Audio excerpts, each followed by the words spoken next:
అఖిలపక్ష టీయు సంయుక్త కిసాన్ మోర్చా ఆధ్వర్యంలో నవంబర్ 26 దేశవ్యాప్తంగా బీజేపీ గత 10 ఏళ్ళుగా ప్రజలకి దేశానికి చేసినటువంటి అన్యాయం పైన, అలాగే గత ప్రభుత్వం రైతు సంఘాలకి కార్మిక సంఘాలకి ఇచ్చినటువంటి హామీలు అమలు చేయకుండా దుర్మార్గంగా మూడవసారి సంకీర్ణ ప్రభుత్వం అయినప్పటికీ కూడా ఈ ప్రభుత్వం రైతుల మీద కార్మికుల మీద దాడిని పెంచింది.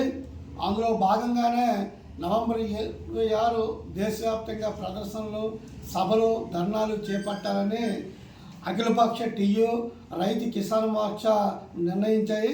అందులో భాగంగా బొబ్బిల్లో ఎన్టీఆర్ బొమ్మ సెంటర్ నుండి ప్రదర్శన చేయాలని చెప్పేసి నిర్ణయించాం.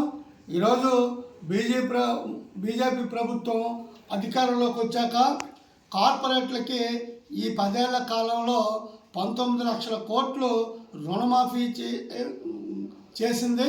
అదే క్రమంలో రైతుల మీద సబ్సిడీ, వాళ్ళకి ఇవ్వాల్సిన సబ్సిడీని ఎత్తివేసి రైతుల మీద పెనువారం మోపింది.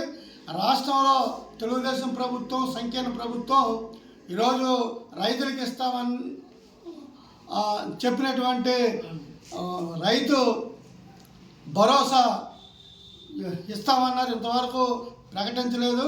అలాగే కార్మిక చట్టాలు మార్చి ఈరోజు కార్మికుల్ని వెట్టి చాకరీ చేసే విధంగా జీతాలు పెంచకుండా, జీవోలు చేయకుండా అన్యాయం చేస్తుంది. అలాగే ఈరోజు స్మార్ట్ మీటర్లు, గత ప్రభుత్వం స్మార్ట్ మీటర్లు పెట్టి వ్యతిరేకించిన తెలుగుదేశం జనసేన కూటమి ఇప్పుడు వాళ్ళు కూడా అదే స్మార్ట్ మీటర్లు పెట్టడానికి సిద్ధమవుతూ ఉన్నారు. మరొక పక్క ధరలు పెరుగుతూ ఉన్నాయి, మరొక పక్క ఉపాధి హామీ, గ్రామాల్లో వలసల నివారణకు పెట్టినటువంటి ఉపాధి హామీని కూడా ఈరోజు రద్దు చేస్తూ ఉన్నారు. వీటన్నిటి మీద ఈ కార్యక్రమంలో ప్రజలు, కూలీలు, రైతులు అందరూ పెద్ద ఎత్తున పాల్గొవాలని చెప్పేసి మేము తెలియజేస్తూ ఉన్నాం.